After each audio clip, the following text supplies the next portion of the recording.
The song Hey Jude goes on and on and on and on and on forever. It's one of the longest songs I remember growing up. But many years ago, I was out in San Diego, California, and it was at the end of the day, and I had about an hour left of daylight. So I thought to myself, I'm gonna try to sneak in a surf session. I had my board in my rent-a-car, I had my wetsuit, so I just drove to the spot I've never surfed at before, got the wetsuit on, got my board out, paddled out to this place, was waiting for a wave, caught my first wave. I'm not that good, but that day, karma was shining on me. And so I caught my first wave, I rode it in pretty good, almost to the beach.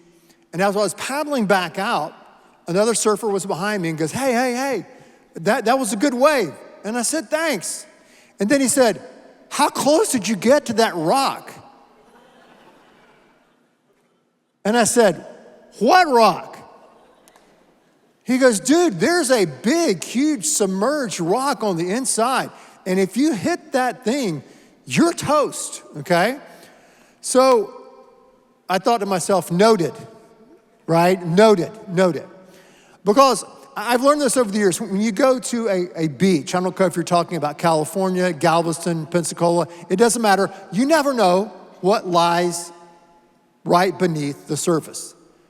There can be a hidden rock, there can be a hidden reef, there can be a rip current, and there can be a big fish called a shark that wants to bite you and have you for lunch. But as I've said, don't worry about sharks. If you're out in the ocean and you're worried about sharks, listen, when you hear the music, get out of the water. Follow that advice.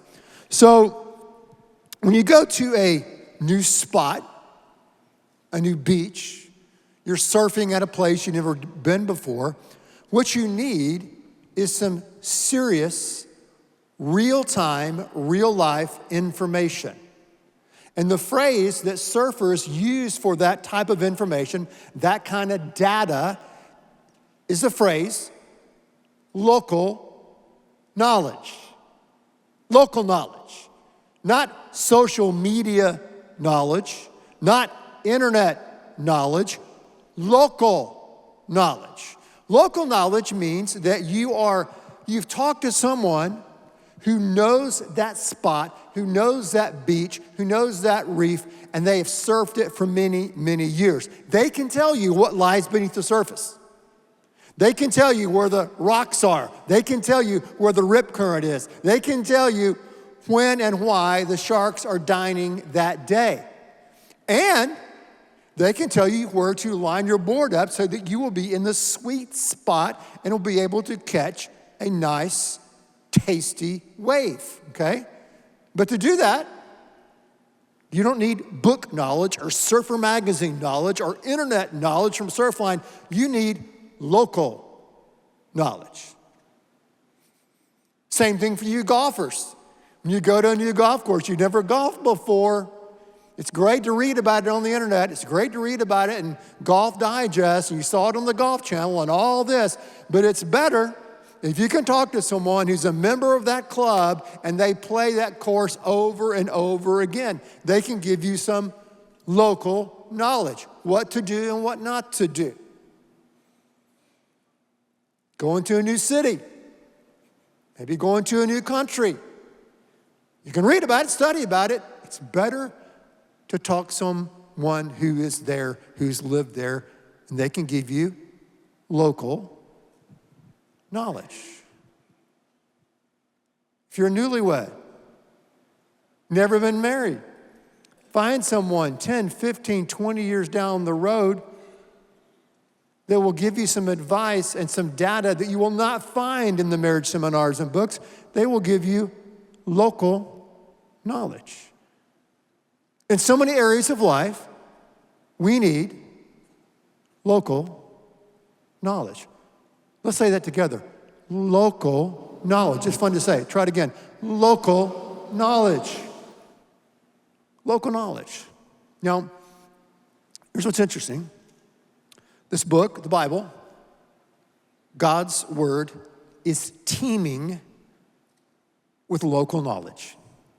Local knowledge of men and women, young people, who through centuries and now millennia have learned how to follow God within the context of their life. How to follow God and listen to God when you're on the mountaintops and things are going great, and when you are in the valleys and things are really tough and difficult. This is a book jam full of local knowledge. Now, today we're going to look at a passage written by a guy who has some serious local knowledge. His name's Jude. You say, why does he have local knowledge? What? He's the half-brother of Jesus, right? Can you imagine growing up and your brother is Jesus? Well, that's Jude's story. Jude and James, half-brother of Jesus Christ. He writes this letter in around 64 AD. Nero is the leader in Rome. Massive persecution of Christians, lighting them on fires, torches in his parties. It's horrific. But he sees something happening here in the churches, and Jude is writing to smoke out these false teachers, these posers, these imposters that have weaseled their way into this congregation and are causing havoc and chaos. And this book, Jude, is one giant warning label. And he's going to download to us today some explicit local knowledge and some implicit local knowledge. Let's look at it. Jude chapter 1, there's only one chapter, verse 12 following. These are the ones who are hidden reefs in your love feasts. Hold on to love feast. When they feast with you without fear, they're like shepherds caring only for themselves. Check this out. Clouds without water, carried along by the winds, autumn trees without fruit, doubly dead, uprooted, wild waves of the sea, churning up their own shameful deeds like dirty foam. I guess he'd been to Galveston. Wandering stars for whom the gloom of darkness has been reserved forever. He's saying, look out for these people. Watch out for these kind of people. He said, first of all, they're making a mockery of the love feast. You think, what's a love feast? It's not Woodstock, it's not Coachella, okay? Love feast, also known as the agape feast, was something the early church practiced. It was on a Sunday morning after worship. Everybody in that local congregation brought food. Everybody brought food, and then they shared. Everyone shared with everyone. Well, these false teachers, these posers, these hypocrites were coming. They brought food, but they didn't share it. These are my McNuggets. No, you can't have any. This is my ambrosia, my fried chicken. No, it's all mine, me, my. They feed only themselves. They were making a mockery of the love feast. He said they're hidden reefs, like a rock submerged under the water. They'll leave you shipwrecked. They're clouds without water. They'll leave you thirsty. They're fruitless trees. They leave you hungry. They're wild waves that throw their dirty foam on the shores. They're wandering stars that will lead you lost. Jude reaches to the sky, to the land, to the sea, to the galaxies, to use analogies and metaphors to describe how dangerous and deceptive and deadly these people are. Look at verse 14. He doesn't let off the gas. He continues the beat down. It says, it was also about these people that Enoch, in the seventh generation from Adam, prophesied, saying, behold, the Lord has come with many thousands of his holy ones to execute judgment upon all, to convict all the ungodly of their ungodly deeds, which they have done in an ungodly way, all of the harsh things which ungodly sinners have spoken against him. Check out verse 16. Who are these people? They're grumblers, finding fault, following after their own lust. They speak arrogantly, flattering people for the sake of gaining an advantage. Jude is saying judgment awaits these people. Really, judgment awaits all of us, where we all have to give an account for the life that we live. Our own individual conscience tells us that we're accountable. Not just to our friends, not just to our family, but we're accountable ultimately to God. And we have to give an account of the time, talent, and treasures that He's given to us, and what kind of steward were we. These people, these false teachers, these posers, these hypocrites were acting like Judgment Day would not come to them, like they would not be held account for their actions. They were living as if eternity did not matter. They were grumblers, negative Nellies, Debbie wah-wah downers, nitpicking, judgmental, fault-finding, puffed up with pride, following their base desires, perpetually whining, complaining, victim, never satisfied, ungrateful, resentful.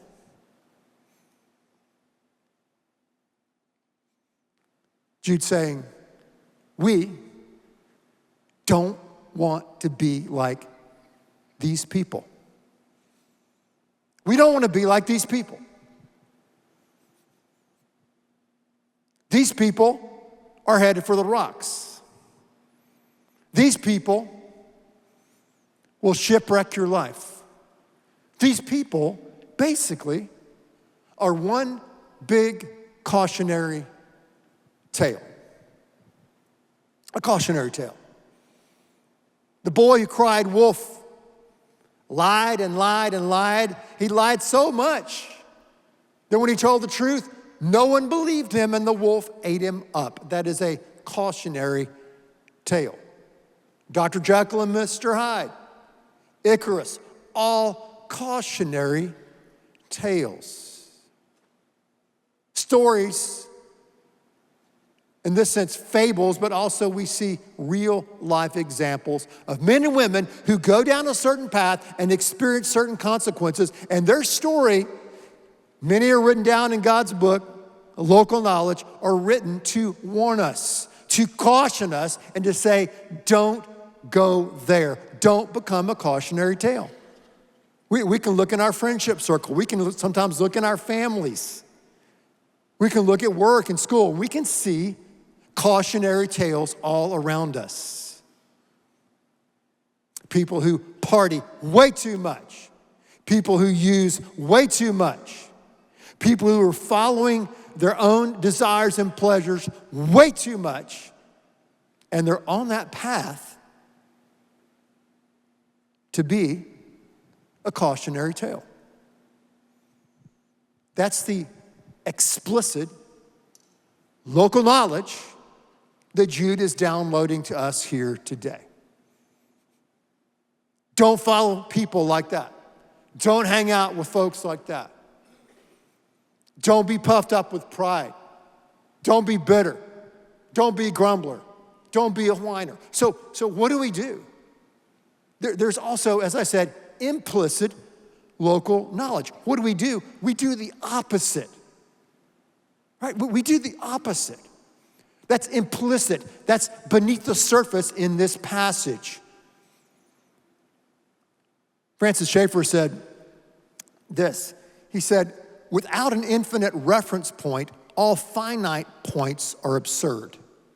So without an infinite reference point, a transcendent, objective God outside of us that we're accountable to, without God, then all the finite points, all the other decisions that we make in our life at work, at school, and family relationships are meaningless. They mean nothing. We're just chemicals and molecules in motion. And yet we know that that's not reality. Reality tells us, and that innate sense of the divine tells us that there is a God. We are accountable to Him. There is an infinite reference point. Therefore, your life, my life matters. Your choices, my choices matter. How we live our life matters. The story that we're telling, the story that we're writing by God's grace matters to God. So we have to do the opposite. How do we do the opposite? Well, the first thing we have to do is we don't want to be grumblers. We want to be grateful. Grateful. We want to be overflowing with thanksgiving. Life is one long gratitude test. It's one long gratitude test. And if you want to see God start coming alive in your life, if you want to see your prayer life start to take off and grow, then start by being grateful and thankful. One of the first things I do almost every day is when I wake up, I'll come downstairs and I'll get down on my knees and I will start thanking God. I'll start thanking God. You say, well, what do you thank God for? The first thing I thank God for, I'm not joking, I thank him for the rug that I'm kneeling on, okay? God, thank you for this rug. God, thank you for the water. Thank you for coffee. Thank you for the roof I have over my head. Thank you that I have a job. Thank you for my family. Thank you for my friends. Thank you for the police that are outside protecting us. Thank you for the firemen. Thank you for our mayor. Thank you for all the things in my life. I start thanking God and thanking God and thanking God and thanking God until my thanker is tired and worn out. Start thanking God. If you're wondering, well, how do I pray? How do I improve my prayer life? Or how do I start in my prayer life? Start by being thankful, grateful.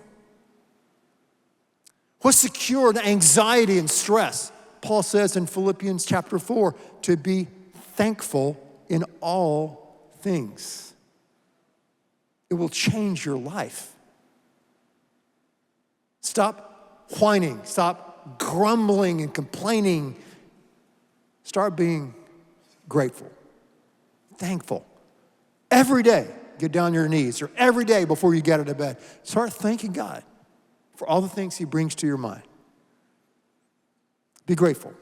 That's the first way we can be opposite. The second thing we can do is we can be encouraging. Be encouraging. Don't be a fault finder, nitpicker, negative Nelly. Don't do that. It's so easy to deconstruct. It's so easy to criticize. It's so easy to cut down. It's so easy to tear people down. Don't do that. Build people up. Encourage people. Pour courage into them. Be an encourager. Find the good in people. Find the image of God in them and how that's working out in their life. I was studying this passage this past week. And after I studied it and thinking about doing the opposite and not being a fault finder, I went to the gym to work out. And there's no better place, in my opinion, to judge others and fault find than in the gym. Just for me. Just for me, okay? You know, you go in the gym, you walk around, people you don't even know. And you go, that person right there, they need to do more cardio. You start, that person right there, all they do is curls and bench press. They needed to get on the squat rack, okay? That person there needs to work out more. That person there works out too much, probably on roids, right? And so you start having these thoughts in your mind as you're looking at people, and that person there is not wearing the right thing. And so, yeah, you start nitpicking, fault finding. So I just finished studying this passage, so I said, hey, why not try to apply it? It's a novel thought. And so it was great. So I started going, and you start fault finding, and you say, no, I'm going to encourage that person. I don't know them. It's great that they're here. It's great that they're working out. Yeah. The same thing in the car. Sometimes I judge people by how they drive. I do. I fault find. I judge people. But not only by how they drive, but what they drive. I pulled on I-10 this past week, and there was a McLaren right behind me. I don't know what a McLaren costs. Duncan, $500,000? Who knows? Wicked sports car, right? And usually you see someone in a McLaren or Ferrari, you're like, wow, must be nice. I'm sure that person's a jerk, right? And you just get jealous and envious. It's crazy. So I'm reversing it this week. I'm doing the opposite. And I said, man, let's just reverse it. I go, McLaren. And I was like pulling for that McLaren when I pulled on I-10 to pass me and just kind of let it out a little bit. So I pulled on, got on the feeder, pulled on I-10. And I think, and in my heart, I was thinking, you go, man. You go. So when you see someone that's having some success in any way, rejoice with them. There was some local knowledge I heard about years ago. Someone said, rejoice with those who are rejoicing and mourn with those who are mourning. Encourage people. Lift people up. Build people up. It's so easy to do the other. It's so easy to be nitpicking and judgmental. It's so easy to do that. I like what Mark Twain said. Twain said, I can live for 2 months off a good compliment. I like that. Next thing we have to do is have to be humble and not arrogant. Be humble and not arrogant. Pride comes before the fall, right? Every time. We're always having to push back against pride. Push back against pride and practice humility. That's the dance. Push back, humility. Humility is listening to God. Humility is listening to others. Humility is empathizing with others and where they are in life. And we say in our minds or out loud, but for the grace of God, there go I. Humility is realizing our dependence upon God for our next breath, for our next minute, for our next hour, for our next day. We are dependent upon Him. It's listening. It's dependence. It's worship. It's humility. Clothe yourself with humility. We don't want to be arrogant. We don't want to be puffed up. We want to be strong and humbly walk before the God who knows us and loves us. And you have to be careful here. You have to be careful when you're, looking at a passage like this, and the first section, the explicit local knowledge is, right, don't be like these people, because we all have people in our life, people that upset us, people that make us mad, people that say we hate or we're bitter at, and it's you got to be careful. Because what can happen if you don't check yourself, if you don't check your bitterness, check your resentment, you can become what you hate. It's crazy. You can become what you hate. So you've got to repent of that. Turn away from that. Say, God, have mercy on me, a sinner. Don't become a cautionary tale, but become a tale of redemption. Not a cautionary tale, but a tale of triumph, of what the grace of God can do in a life. Because God has this amazing ability, I've seen it over and over again, to take someone who is on this path, take someone who is writing that cautionary tale, and